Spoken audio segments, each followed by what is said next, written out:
제목 5사람의 봄. 통증을 이겨낸 어르신들의 작은 기적. 삭신이 저리는 아침.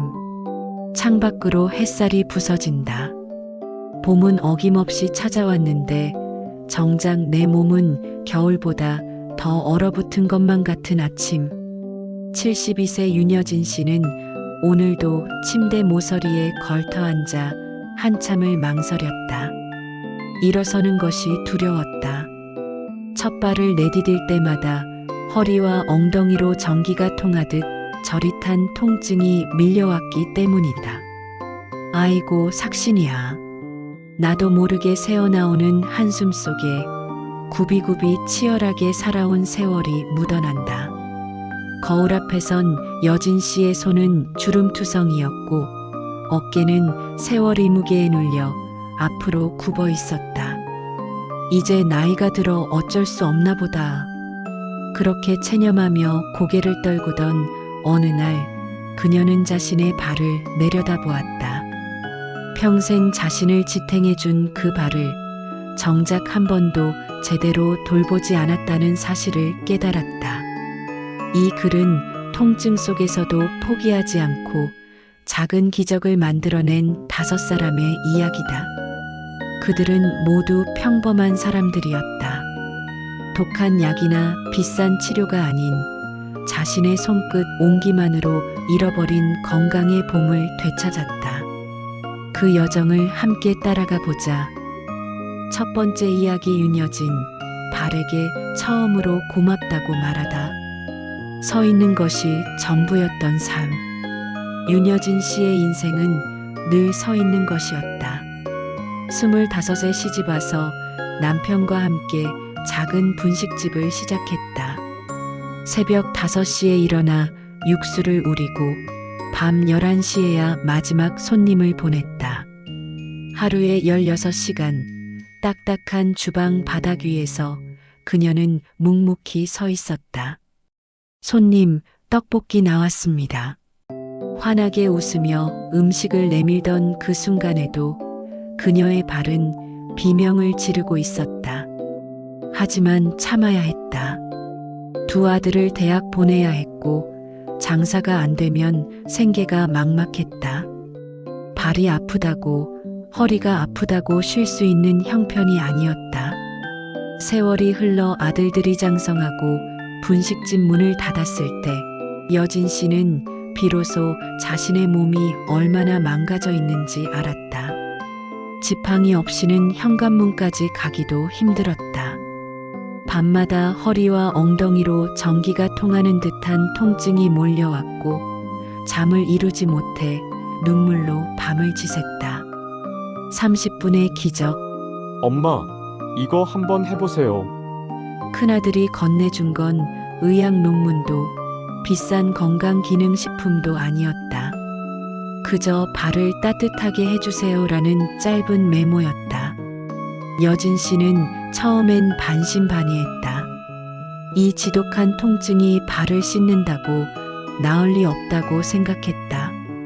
하지만 그날 밤 그녀는 처음으로 자신의 발을 제대로 들여다보았다. 체온보다 조금 따뜻한 물에 천일염 한 줌을 넣고 발을 담갔다. 물속에서 발가락을 천천히 움직이니 굳어있던 근육이 조금씩 풀리는 것 같았다. 물기를 닦은 뒤 그녀는 발바닥 가운데 움푹 파인 곳을 엄지손가락으로 눌렀다. 아팠다. 하지만 동시에 시원했다. 마치 막혔던 하수구가 뚫리는 것 같은 느낌. 발바닥 중앙에서 뒤꿈치까지 사랑하는 사람을 쓰다듬듯 부드럽게 동그라미를 그렸다.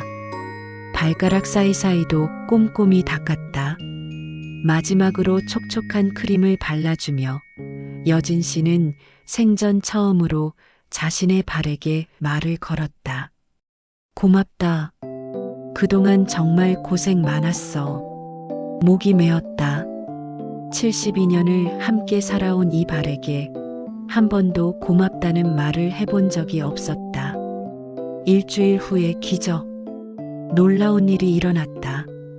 일주일 후 그녀를 옥죄던 허리 통증이 눈 녹듯 사라지기 시작했다. 의사는 발에는 7,000개의 신경 말단이 있고 이것이 몸의 모든 장기와 연결되어 있다고 설명했다. 발을 따뜻하게 하고 마사지하면서 혈액순환이 좋아졌고 그것이 허리까지 영향을 미친 것이다. 2주째 10수년 만에 여진 씨는 약 없이도 깊은 잠에 빠져들었다. 한 달째 지팡이를 짚지 않고도 동네 슈퍼까지 걸어갈 수 있었다. 지금 그녀는 매일 저녁 드라마를 보며 발을 마사지한다. 더 이상 귀찮은 일이 아니다. 평생 자신을 지탱해준 고마운 뿌리를 보듬어주는 소중한 시간이 되었다. 두 번째 이야기 정민호, 기둥을 세우다. 등 굽어 일한 세월. 정민호 씨는 평생 고개를 숙이고 살았다. 용접공으로 40년을 일하며 늘 쪼그리고 앉아 불꽃과 씨름했다. 보호장구를 착용해도 등과 허리는 계속 굽어갔고 어깨는 돌처럼 굳어갔다. 65세에 은퇴하고 나서야 그는 자신의 몸이 얼마나 망가졌는지 실감했다. 팔을 머리 위로 들어 올릴 수 없었다. 머리를 감는 것조차 고역이었다. 옷을 입고 벗는 것도 아내의 도움이 필요했다. 평생 가족을 먹여 살린 든든한 가장이었던 그에게 이것은 견디기 힘든 굴욕이었다. 여러 병원을 전전하며 민호 씨는 여러 병원을 다녔다. 정형외과에서는 어깨를 주물렀고 한의원에서는 허리에 침을 놓았다. 치료를 받을 때는 좀 나아지는 것 같았지만 집에 돌아오면 이내 원래대로 돌아왔다. 물리치료사는 말했다. 어깨와 허리만 치료해서는 안 됩니다. 몸은 하나로 연결되어 있거든요. 그 말이 무슨 뜻인지 민호 씨는 한참 후에야 알게 되었다. 의외의 장소 허벅지. 복지관에서 만난 운동 강사가 그에게 이상한 조언을 했다. 어르신, 허벅지 앞쪽을 한번 눌러보세요. 허벅지요? 아픈 건 어깨하고 허리인데요. 한번 해보세요. 속는 셈 치고요. 민호 씨는 반신반의하며 의자에 앉았다. 골반뼈에서 무릎으로 이어지는 길을 더듬었다. 그 길의 3분의 1 지점쯤 엄지손가락으로 지그시 눌렀다. 생각보다 훨씬 아팠다. 하지만 동시에 묘한 시원함이 느껴졌다. 강사의 설명에 따르면 허벅지 앞쪽 근육은 골반을 잡아주는 중요한 기둥이라고 했다. 이 기둥이 긴장하고 굳으면 골반이 앞으로 기울고 그러면 허리가 과도하게 휘게 된다. 허리가 틀어지니 어깨까지 영향을 받는 것이다. 몸은 하나의 옷감 같아서 한 곳이 당기면 다른 곳도 다 영향을 받아요. 한 달의 인내. 민호 씨는 매일 아침 저녁으로 3분씩 허벅지 앞쪽을 눌렀다.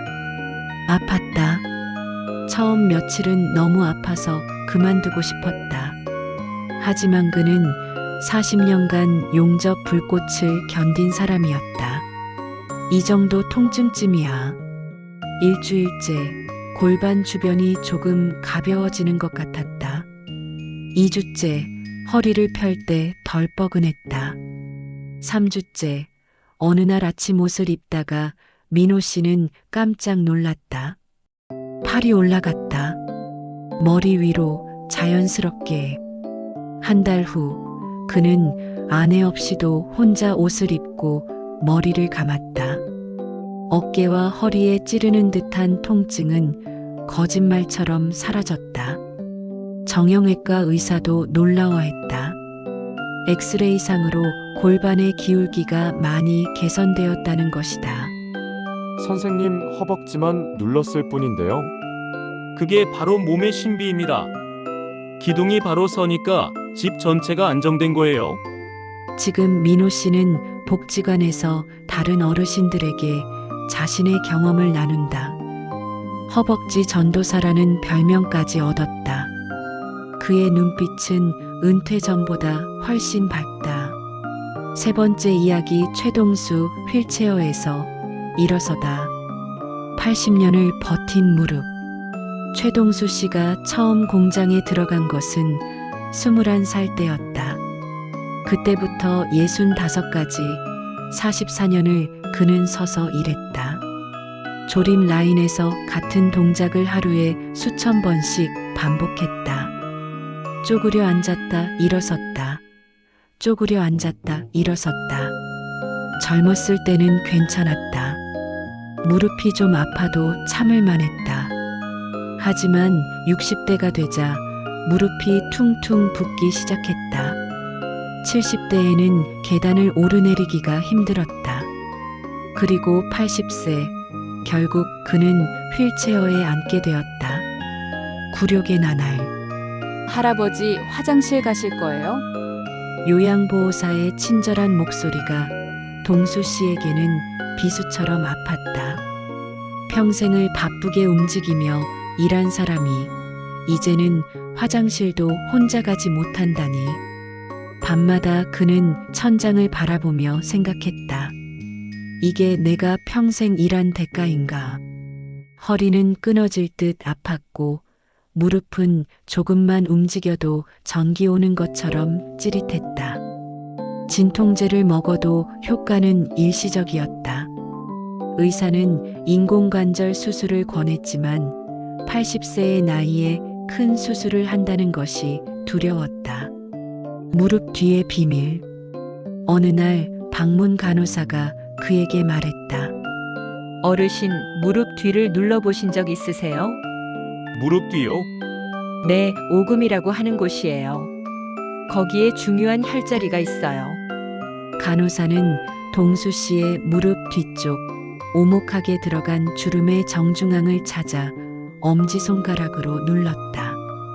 동수 씨는 으윽 신음을 냈다. 아팠지만 동시에 막혔던 무언가가 풀리는 느낌이었다. 여기를 하루에 5번 3초씩만 눌러주세요. 하나, 둘, 셋 세면서 천천히 힘을 주고 또 천천히 빼는 거예요. 간호사의 설명에 따르면 무릎 뒤 오금은 다리의 혈액순환에 매우 중요한 지점이라고 했다. 여기가 막히면 허리로 가는 혈액도 막히고 그러면 허리 통증이 심해진다는 것이다. 3주의 기적. 동수 씨는 매일 밤 잠들기 전 무릎 뒤를 눌렀다. 양쪽 다리 각각 5번씩. 하나, 둘, 셋. 숫자를 세며 누르고 천천히 힘을 뺐다. 처음에는 아무 변화가 없는 것 같았다. 하지만 일주일째 밤에 잠을 설치는 횟수가 줄었다. 2주째 허리 통증이 조금 덜했다. 그리고 3주째 되던 어느 날 아침 동수 씨는 조심스럽게 침대에서 일어나 휠체어 없이 화장실까지 걸어갔다. 어르신, 혼자 걷고 계세요? 요양보호사가 놀라서 달려왔다. 동수 씨는 벽을 짚고 있었지만 분명히 자신의 두 다리로 서 있었다. 눈물이 났다. 80년을 버텨준 이 다리가 아직 포기하지 않았다는 것이 고마웠다. 한 달 후 그는 지팡이를 짚고 동네를 산책했다. 2달 후에는 지팡이도 필요 없었다. 무릎의 부기가 많이 가라앉았고 만성 허리 통증도 눈에 띄게 줄었다. 무릎 뒤를 눌렀을 뿐인데 동수 씨는 아직도 신기하다. 하지만 이제는 안다. 몸은 하나로 연결되어 있고 작은 관심이 큰 변화를 만든다는 것을. 4번째 이야기 송은이 몸의 옹달샘을 열다. 환절기의 저주. 송은이 씨는 환절기만 되면 병원 신세를 졌다. 봄에는 감기, 가을에는 독감. 68세가 된 지금은 면역력이 완전히 바닥났다고 생각했다. 조금만 날씨가 변해도 열이 나고 기침이 멈추지 않았다. 게다가 밤마다 다리가 퉁퉁 부어올랐다. 아침에 일어나면 다리가 천근만근이었다. 의사는 순환이 안 좋다고 했다. 림프 순환.